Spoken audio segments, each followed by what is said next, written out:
오늘 처음 말씀드릴 것은 술 그리고 담배, 흡연에 대한 것입니다. 그 어른들 혹은 아이들 일반적인 이런 전통적인 관련 담배를 피우는 경우도 있고요. 또 요새는 이제 전자담배라고 하는 전자담배를 피우는 경우도 있습니다. 아이들이 얼마나 많이 피울까요? 현재 아이들이 흡연하는 흡연율은 남자, 여자 좀 다르긴 한데요. 남학생은 100명 중에 한 5명, 6명, 여학생은 100명 중에 2명, 3명, 이 정도에 해당이 됩니다. 10년 전보다는 많이 줄었어요. 그런데 최근 몇 년간 코로나 이후부터는 크게 변하지 않고 있습니다.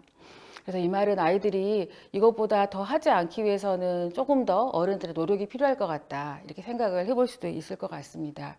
이 정도 비율이면 반에 최소한 흡연하는 아이들이 한두 명 정도는 아마 있을 것 같습니다. 음주는 어떨까요? 아이들이 음주를 얼마나 많이 할까요?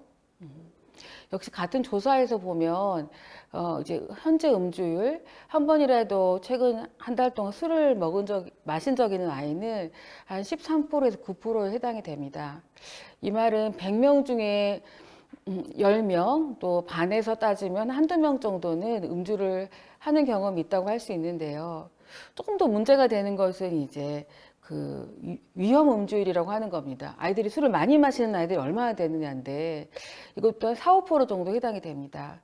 그래서 반에서 한두 명 정도는 제가 음주를 좀 하고 있을 수 있겠다.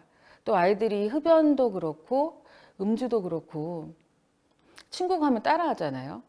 그래서 이렇게 아이들 중에 음주하는 친구들이 있을 땐 퍼지기 마련이라서 우리 아이들이 이제 청소년이고 어리니까 음주와 흡연과 상관이 없을 것 같다. 미리 너무 섣불리 저희 가정할 수는 없을 것 같습니다. 일반적으로 피우는 관련 담배 못지않게 전자담배도 해롭기 때문에 저희 아이들이 어떤 담배든지 간에 피우지 않는 것이 가장 현명합니다. 굉장히 여러 가지 질환들 또 암 발생률도 최소한 5배 이상 올라가는 것이 흡연이라고 할 수가 있고요. 알코올도 말할 것이 없습니다. 이제 간 질환 또 뇌 질환 여러 가지 온몸의 다양한 장기에 질환을 일으킬 수가 있는데요. 특히 아이들이 발달하는 뇌를 가지고 있지 않습니까? 근데 알코올 자체는 굉장히 독성 물질을 일시적으로 몸에서 대사할 때 만드는 부분이 있어서 아이들이 폭음을 하게 되면, 그러니까 술을 많이 마시게 되면 일순간 어떤 신경에 독을 일으킬 수도 있는 물질이 상승하기 때문에 아이들의 뇌 발달에 굉장히 해로울 수 있겠다 하는 생각을 꼭 기억하고 계시면 좋겠습니다.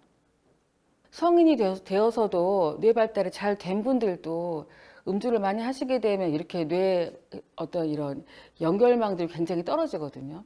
그래서 이것들을 잘 생각해 보면 아이들에게 전혀 음주가 도움이 되지 않고 음주나 흡연을 어떻게 법에서 다루고 있는지 한 번 더 짚고 넘어가셨으면 하실 수도 있을 것 같아서 잠깐 설명을 드리면은요. 우리나라는 만 19세 미만자는 술이나 담배를 구입할 수는 없습니다. 그래서 아이들이 만약에 이 연령대 이하인데도 술을 마시고 있다든지 담배를 피우고 있다면 뭔가 본인이 직접 구하지 않고 다른 루트를 통하고 있을 거고 그 루트가 혹시나 위험한 것은 아닌지까지 저희가 살펴봐야 되는 그런 부분이 있습니다.